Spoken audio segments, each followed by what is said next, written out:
Hello, everyone, it's that college football guy here with another video. Yeah, I'm back in Virginia. Went up to Pennsylvania and dropped my load, and then kind of checked it in a little bit earlier than I planned, only because of the fact that there's a wreck on I-81 South that's backing up traffic about 10 miles. So I decided to, rather than trying to go for the next rest area and I might not have enough time, just park at this little mom and pop truck stop and just call it a day. But now you get a little comfortable here. As always, everyone, please, thanks everybody for watching. Thank you for coming to the channel. And as always, please like, comment, share, subscribe. Everything helps the growth of the channel. I appreciate everything. Now I got the sales pitch out of the way. The AP Top 25. Everybody's looked at the videos of the AP Top 25. I end up finding out a little more fun is who are the others receiving votes. And you look at going like, what? And there's one that kind of got me a little laughing a little bit, going like, okay. All right. First off, I know you've gone through this enough times. We're going to do this one because tomorrow's video is going to be that top 25 poll from that college football guy. That top 25 poll is me tomorrow, as well as a subscriber ranking show, which is all the schools of the subscribers who have in there. We're going to rank them as it goes here and see who's number one and how the rankings go. So let's get into the top 25. Well, after Georgia's dismantling Bryan Harsin, yikes! I haven't heard. I'm recording this video kind of early. I mean, it's like 5:50 right now Eastern time, so I haven't had a chance down there. And I'm kind of intermittent signal, so this is going to be fun. Maybe take another 6 hours to get this thing loaded, but yeah, Georgia blowing up Auburn. They're number one. Ohio State number two. They both went up one. Alabama's now number three. They dropped two out of number one. Clemson and Michigan flip-flop from 4 to 5. I mean, I don't get this. Like, it's like arbitrary. Like, well, I like this team. No, I don't. Like, can you be consistent at least with this ranking? Number 6, Tennessee up 2. Yeah, after blowing out LSU was the 25th ranked country, so blowing out a top 25 team does get you to go up. USC down 1, Oklahoma State down 1. Okay. Ole Miss gets a win, blows out Vanderbilt, and they stay put. Penn State with a win goes to 10. Okay, UCLA up 7 by beating Utah.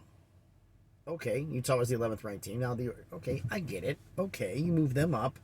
They're now in Utah's spot. All right. Oregon State's put at 12, even though they had a big win.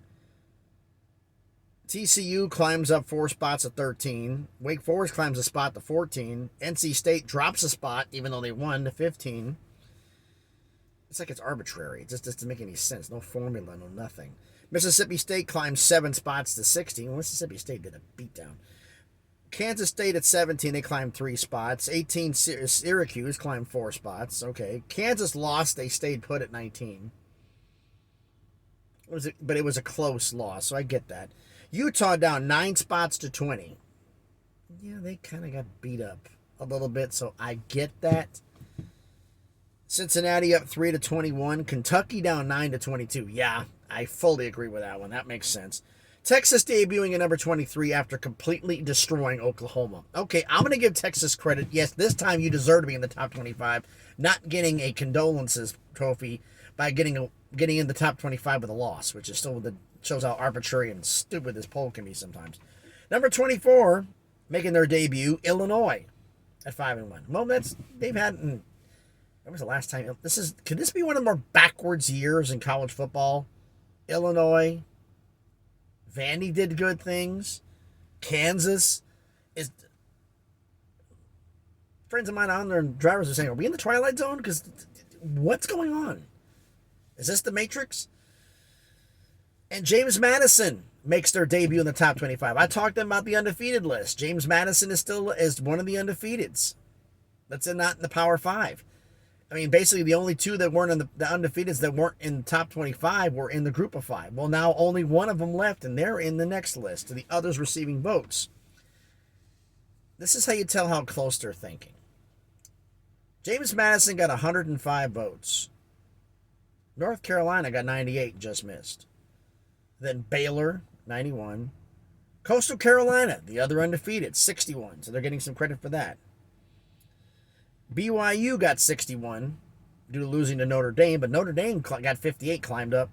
Florida 56, Tulane 42, Purdue 34, Florida State 18. Yikes, that's a drop. South Carolina 12, big win. Washington State, not so much, 10.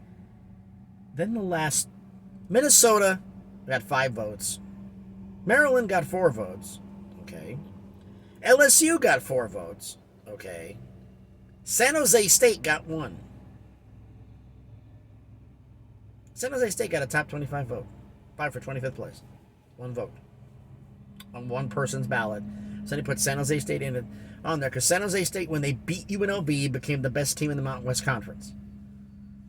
So with that, they said that San Jose State should be the 25th team in the country. Okay. I wasn't expecting that when I saw the polls. Like I said, the top 25 is arbitrary, but it seems to me the more interesting thing is getting people's minds are is who didn't make it. And like, okay, Purdue, Tulane got some votes. Washington State, Minnesota, Maryland. San Jose State got a vote. Coastal Carolina. This tells you right now one little thing here. Okay? Look at the next 5. North Carolina, Baylor, Coastal Carolina, BYU, Notre Dame, and Florida. Because they're all like 98, 91 of the top 2. Those are the next 2 in. Coastal Carolina and BYU was 61, Notre Dame was 58, Florida 56, then it goes 42, 34. It's like there's a drop. So you can get an idea on the top 25 poll because I think they kind of keep their polls from last year. Who got a lot of? Oh, okay. So we kind of thought he was good. Oh, maybe we'll just lean toward them this week. I think that's part of the formula, folks. I mean, but then again, there is no formula. It seems like, yeah, throw darts on a wall. Okay, you're 15, you're 18, you're 20, you're 20. That's what it seems like, right? At least mine has a little more structure. But, yeah, so if teams losing next week, like Tennessee, I would love to see Tennessee beat Alabama. A lot of college football would love to see Tennessee beat Alabama. But, all depends on who's quarterback for Bama. Because I'll get into the Tennessee and Alabama game later on. But y'all in trouble if your backup plays. So is Tennessee if theirs plays. So tell me what you thought of the top 25. Do you think it's just as much of fun as I am? And I brought up the ones who didn't get votes. Like I said, North Carolina was only 7 votes behind. Baylor 14 votes out of the top 25. And then Coastal Carolina and BYU, they're 44. So there's a precipitous drop. There were 2 that just missed. 4 schools they thought were okay. And then after that, it's just, yeah, never mind. But a lot of 25th and 24th votes. So tell me what you think. Any of these surprised you? Like I said, the North Carolina, Baylor, Coastal Carolina, BYU, Notre Dame, Florida, Tulane, Purdue, Florida State, South Carolina, Washington State, Minnesota, Maryland, LSU. In a sense, they don't surprise me. San Jose State actually getting a vote because they beat UNLV does surprise me. If UNLV would have beat but have beat San Jose State and they would have gotten a vote, that also would have surprised me because the Mountain West isn't as good as it's been in the past. It's bad this year. So tell me down in the comments what you think. What surprised you? What didn't surprise you? What's on there? I said tomorrow is going to be that top 25. My top 25 will be out, as well as another video for the subscribers ranking show, the power rankings for the subscribers teams. That will be tomorrow. And also, I got a little bit of stuff I got to look into for the Wednesday games, a few other things. But tell me down in the comments what surprised you. All right? Thanks, everybody, for watching the video. I hope you enjoyed it. I said give the thumbs up if you liked the video. Appreciate everything that you do. Thanks, everyone. It's crazy out now and crazy on these highways with all these accidents. So please be safe and please be good to each other.